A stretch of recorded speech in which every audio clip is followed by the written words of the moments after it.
Knew I was second best in my parents' eyes, but I never thought they'd skip my wedding. I'm Olivia, and this is the story of how my family's perfect image finally shattered, starting with an empty front row at what should have been the happiest day of my life. Growing up, the dynamic in our house was clear. My younger sister, Kate, was the star, and I was the supporting cast. Every achievement of hers was celebrated like a national holiday, while mine were treated as expected background noise. Kate gets an A in math?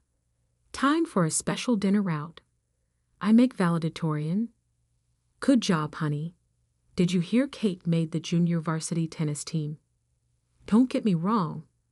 I love my sister. Kate's never been deliberately cruel or dismissive.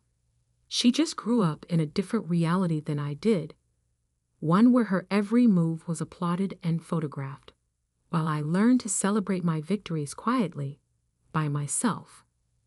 Maybe that's why I went into event planning. There's something satisfying about creating perfect moments for other people, even if my own life was full of overlooked milestones.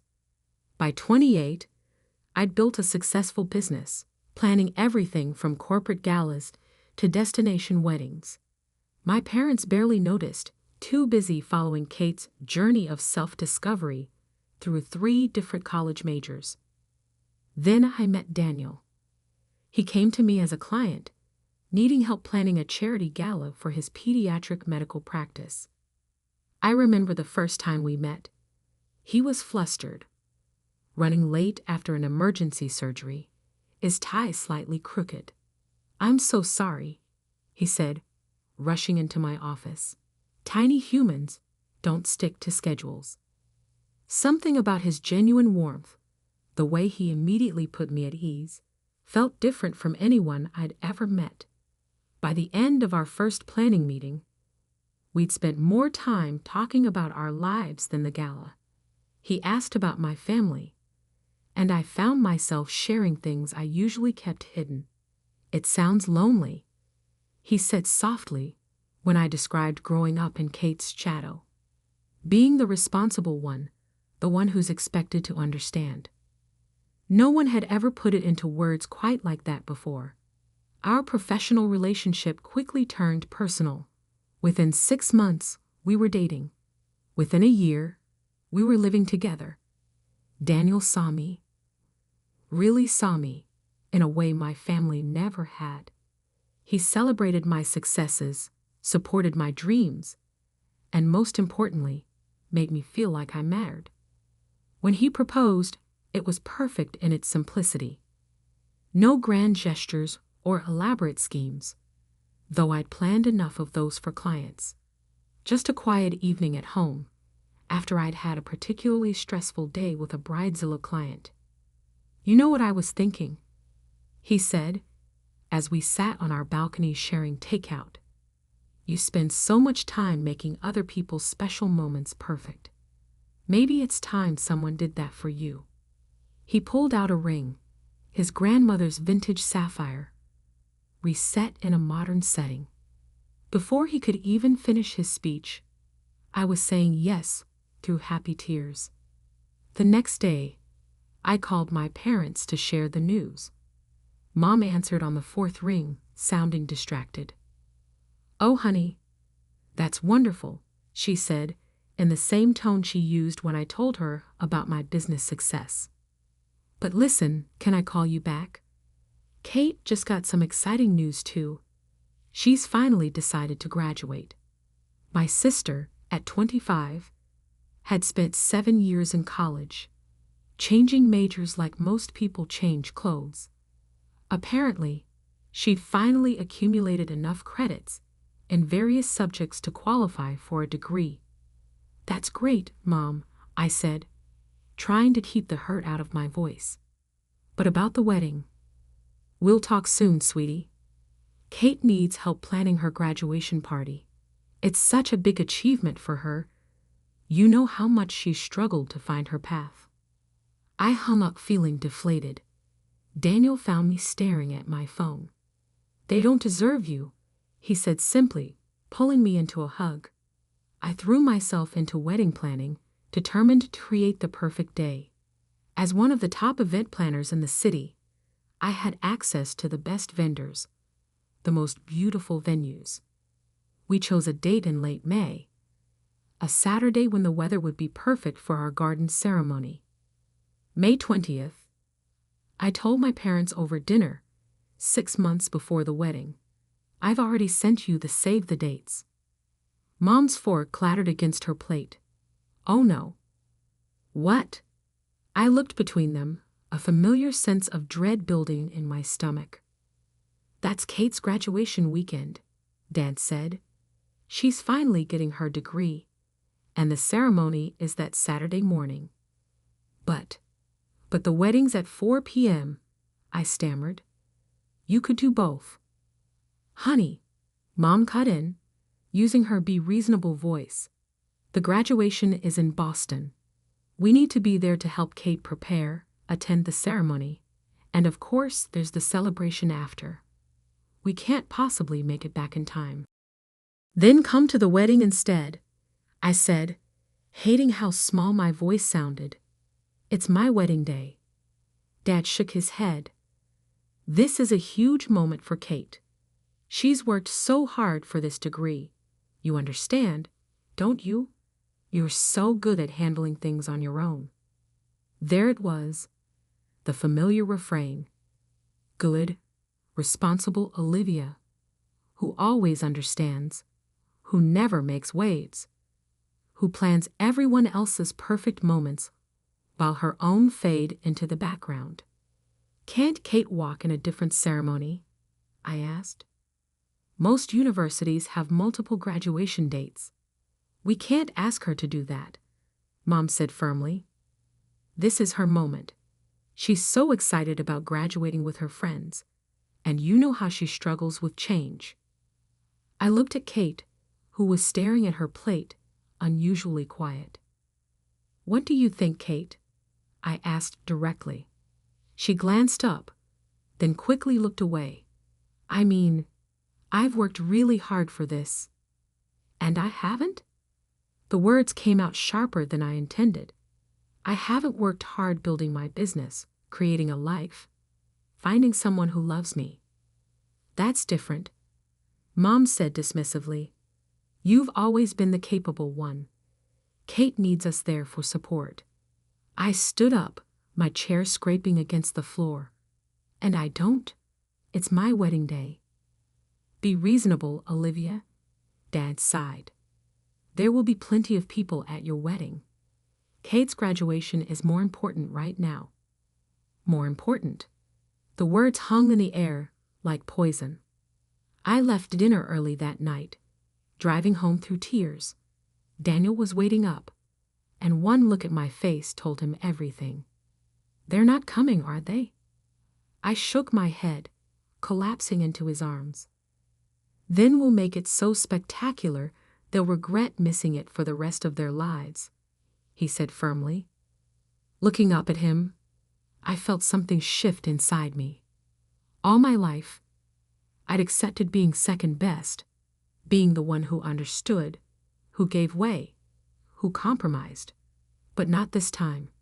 Not my wedding day. Yes, I said slowly, a plan already forming in my mind. Yes, we will. What my family didn't know was that being the city's top event planner meant I had connections, lots of them, and I was about to use every single one to create an event that they'd never forget missing. They thought Kate's graduation was more important. Fine, I'd show them exactly what they were choosing to pass up. The morning after that disastrous dinner, I sat in my office, staring at my extensive contact list.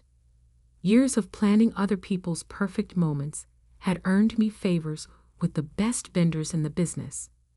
Now it was time to call them in. First call, Marco, the city's most sought-after florist. Darling, he answered on the first ring. Tell me you're not canceling next month's Henderson wedding. Actually, Marco, this is about my wedding. There was a pause. Your wedding? The one you're planning yourself?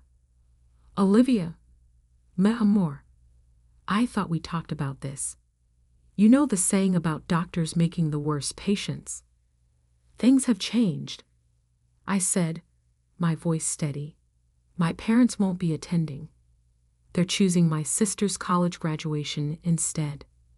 The silence on the other end was deafening. Marco had done the flowers for my sister's last 3 graduation parties, the ones celebrating her switching majors. Those bastardos. He finally breathed. What do you need? Everything. I want people to walk in and forget how to breathe. I could practically hear him rubbing his hands together. The garden concept we discussed, but elevated. Crystal-draped trees, floating flowers, illuminated pathways. We'll make the Queen of England's wedding look like a backyard barbecue.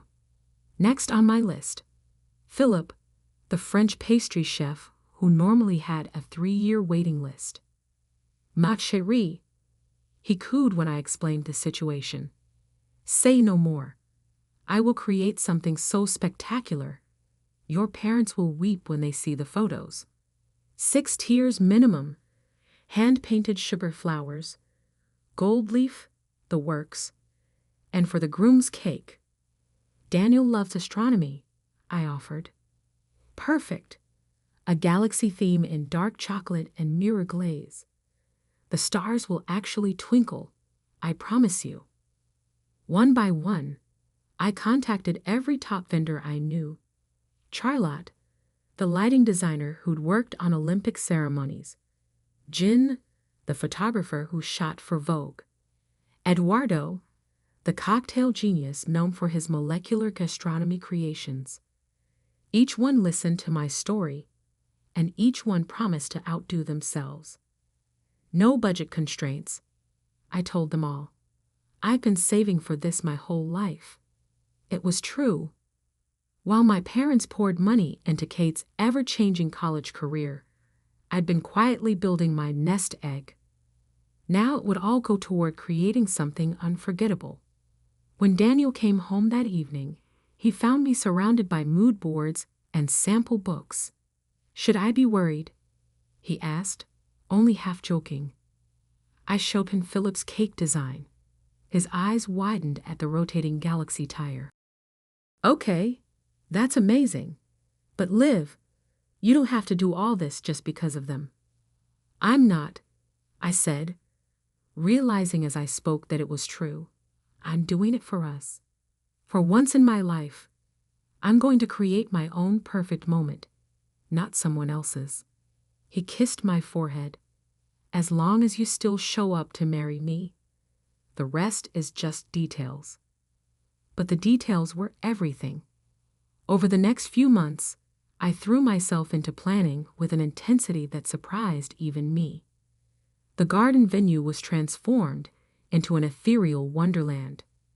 Marco's team created a canopy of crystal-draped cherry blossom trees that would light up as the sun set. Charlotte designed a lighting system that would make the entire garden seem to glow from within.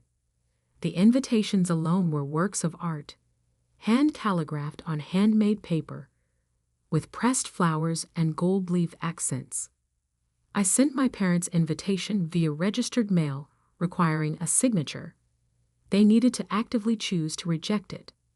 When it came back with my mother's signature, I filed it away carefully, evidence of their choice. The RSVPs started pouring in. My vendor's appreciation for the situation had spread through the industry grapevine, and suddenly everyone wanted to be part of this wedding. Celebrity photographers offered to second shoot for Jin. Award-winning musicians asked to perform at the ceremony. My mother called occasionally, always with the same message.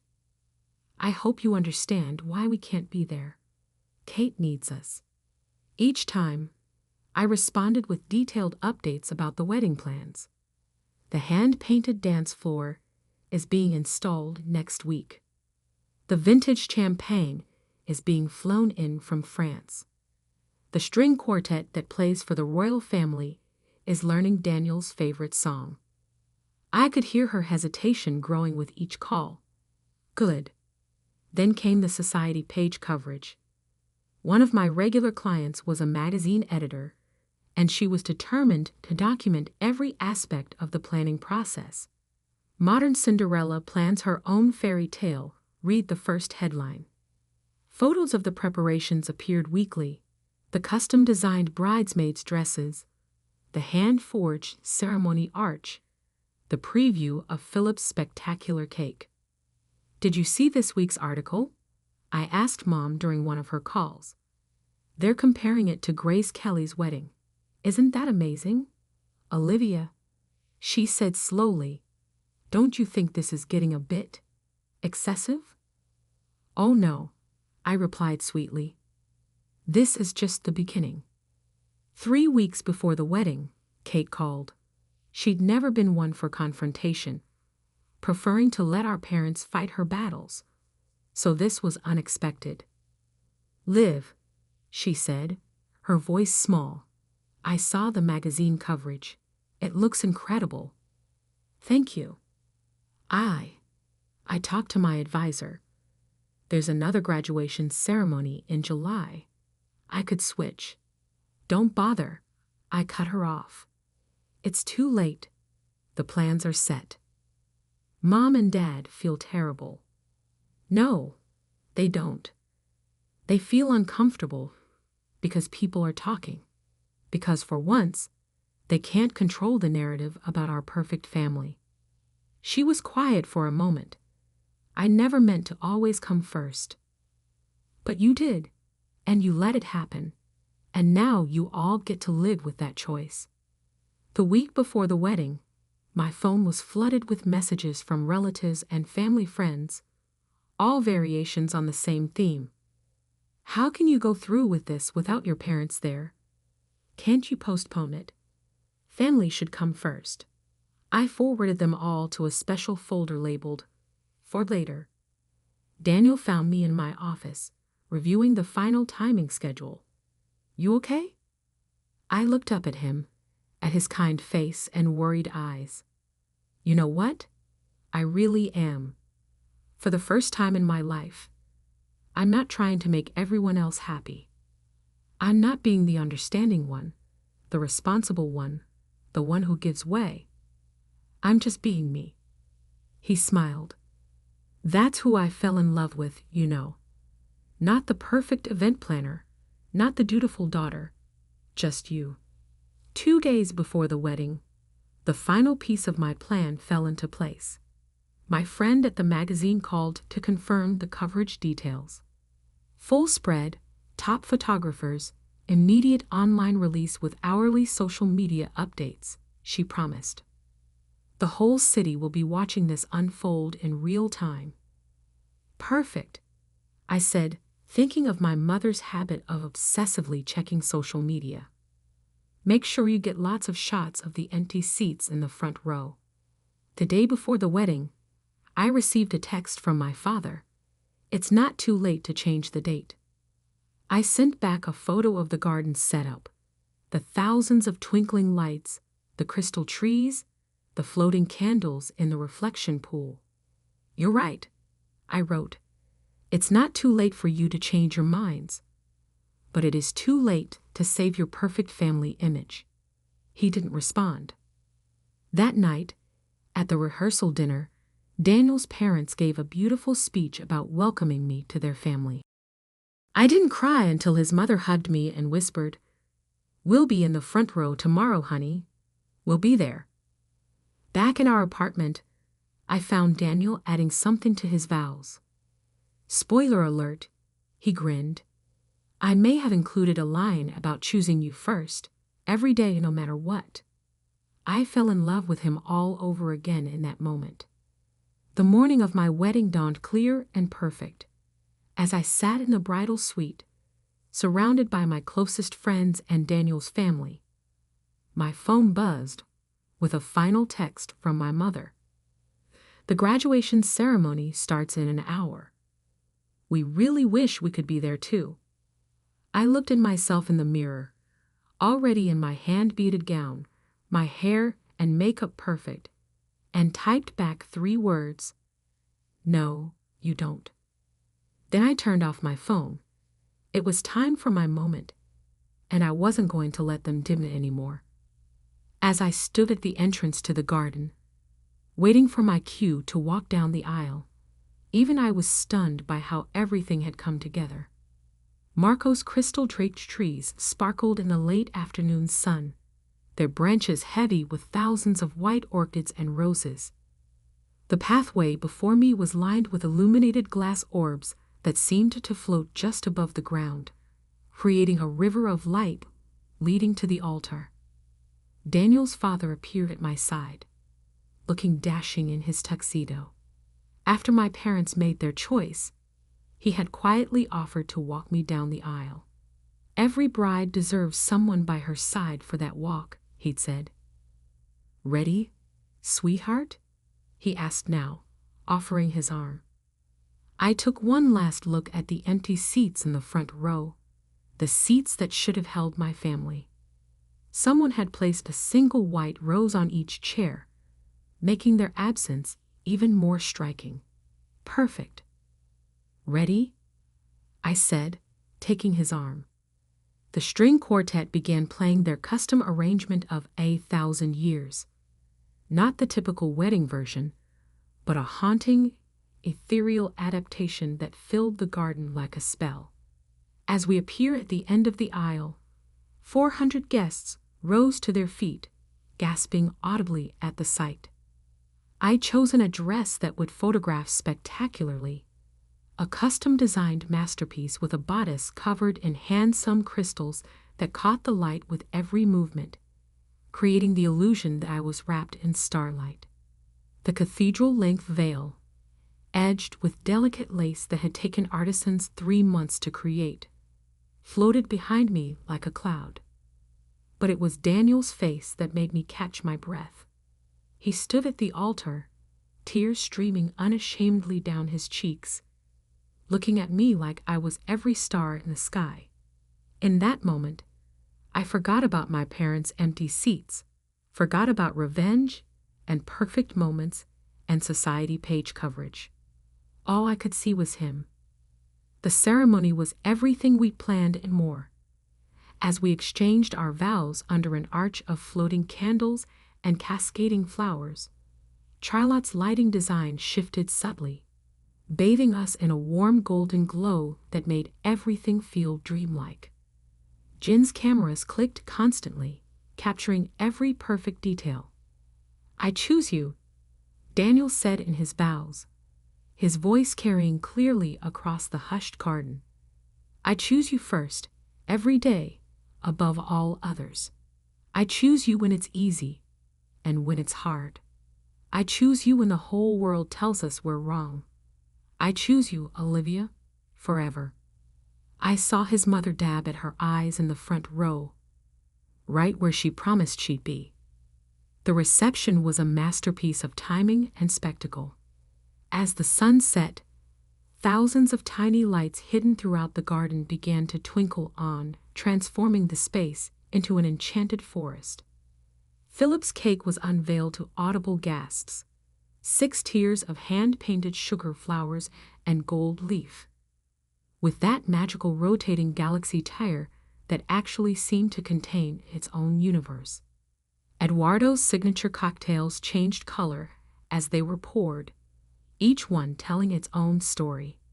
The dance floor, hand-painted with a design that echoed the stars in my dress, lit up in patterns that followed the dancers' movements. Every detail was captured, photographed, documented, and immediately shared across social media platforms. I knew my mother would be obsessively checking her phone during Kate's graduation celebration. I imagined her watching the spectacle unfold in real time, seeing what she'd chosen to miss. The magazine's social media team was doing an exceptional job, posting stunning photo after stunning photo, each one more magical than the last. At midnight, just as the party was hitting its peak, my phone buzzed with a text from Kate. "Mom's been crying for hours. The graduation party is ruined. This isn't what I wanted." I handed the phone to Daniel without reading her message. "Deal with this for me?" He nodded, tucking the phone away. This was my moment, and I wasn't going to let them intrude on it anymore. The next morning, as Daniel and I prepared to leave for our honeymoon, the magazine's coverage was already going viral. "Wedding of the Century," the headlines proclaimed. "Event planner's dream wedding sets new standards."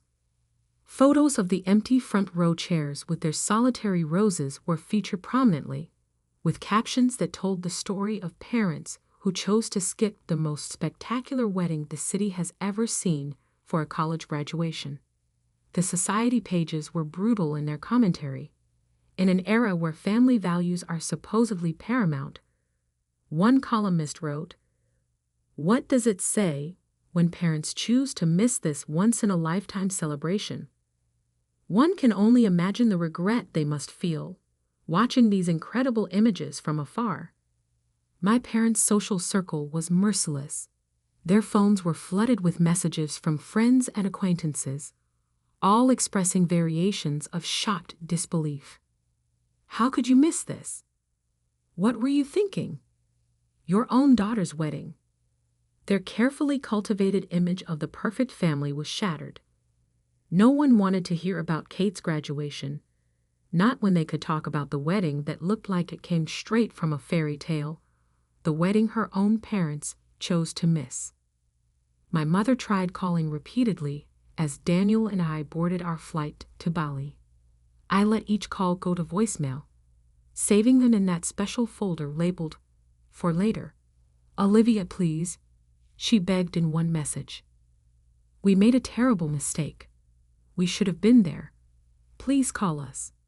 "The photos are incredible," Kate said in her message. "I should have switched ceremonies. I'm so sorry." "We didn't realize," Dad's voice cracked in his message. "We didn't know it would be like this." But that was the point, wasn't it? They never realized, never knew, never saw me. They'd spent so many years looking past me, choosing Kate, assuming I would understand and accept and give way.